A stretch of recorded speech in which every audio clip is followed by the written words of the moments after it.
सियासत के इस खेल में चालें बड़ी गहरी होती हैं। कभी ताज बदलते हैं तो कभी कुर्सियां ही ठहरी होती हैं। पटना से दिल्ली तक एक नया सियासी सफर शुरू होने वाला है। सवाल यह है, क्या ये नया प्रयोग है या बिहार की राजनीति में कोई बड़ा खेल होने वाला है। नमस्कार, आप देख रहे हैं अंतर्कथा और मैं हूं संजय चौहान। बिहार की राजनीति से इस वक्त की बड़ी और चौंकाने वाली खबर यह है कि बिहार के मुख्यमंत्री नीतीश कुमार अब पटना से दिल्ली की ओर कदम बढ़ाते दिख रहे हैं। जी हाँ, नीतीश कुमार राज्यसभा जाने की तैयारी कर चुके हैं और उनका नामांकन भी हो चुका है। 16 मार्च को होने वाले राज्यसभा चुनाव के साथ ही बिहार की सियासत में एक नया सस्पेंस पैदा हो गया है। दरअसल सवाल सिर्फ राज्यसभा का नहीं है, सवाल यह है कि क्या बिहार की राजनीति में कोई बड़ा खेल शुरू हो चुका है। बिहार हमेशा से भारतीय राजनीति की प्रयोगशाला रहा है। जेपी आंदोलन से लेकर मंडल राजनीति तक यहाँ से निकले प्रयोगों ने पूरे देश की राजनीति की दिशा बदली है। लेकिन अब जो प्रयोग सामने आ रहा है वह शायद सबसे अलग और सबसे चौंकाने वाला है, क्योंकि भारतीय राजनीति में एक बड़े राज्य का मुख्यमंत्री का पद बेहद ताकतवर माना जाता है।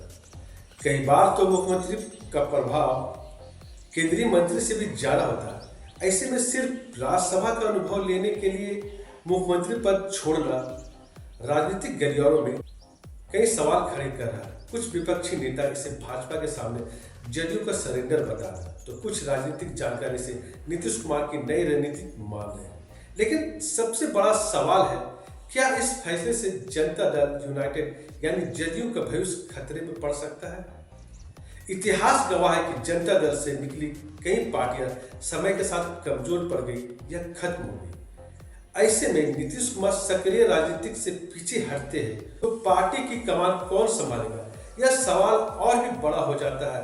अब बात करते हैं सबसे अहम सवाल की। नीतीश कुमार के बाद बिहार की कमान किसके हाथ में होगी। पार्टी में फिलहाल ऐसा कोई मजबूत चेहरा नजर नहीं आता जो उसकी जगह पूरी संभाल सके। हालांकि उनके बेटे निशांत कुमार का नाम चर्चा में जरूर है, लेकिन वे अभी तक सक्रिय राजनीति से दूर रहे। इधर एक और दिलचस्प संयोग भी सामने आ रहा है। नीतीश कुमार हाल ही में 75 साल के हो चुके हैं और भाजपा में 75 साल के बाद नेताओं को सक्रिय राजनीति से पीछे करने की चर्चा अक्सर होती है। ऐसे में सवाल उठ रहा है कि क्या नीतीश कुमार भी अब खुद को धीरे धीरे सक्रिय राजनीति से अलग कर मार्गदर्शक मंडल की भूमिका में जाने की तैयारी कर रहे हैं। फिलहाल बिहार की राजनीति एक ऐसे मोड़ पर खड़ी है जहां हर फैसला आने वाले समय की बड़ी तस्वीर तय करेगा। अब देखना दिलचस्प होगा कि नीतीश कुमार का दिल्ली जाना राजनीतिक संन्यास है, नई रणनीति है, या फिर बिहार की रणनीति में किसी बड़े सियासी खेल की शुरुआत। इसी तरह की खास जानकारी के लिए आप जुड़े रहे हमारे साथ। हम आपको ले चलेंगे राजनीति की तह तक। वीडियो पसंद आए तो लाइक, शेयर और सब्सक्राइब करना ना भूलें। जय हिंद।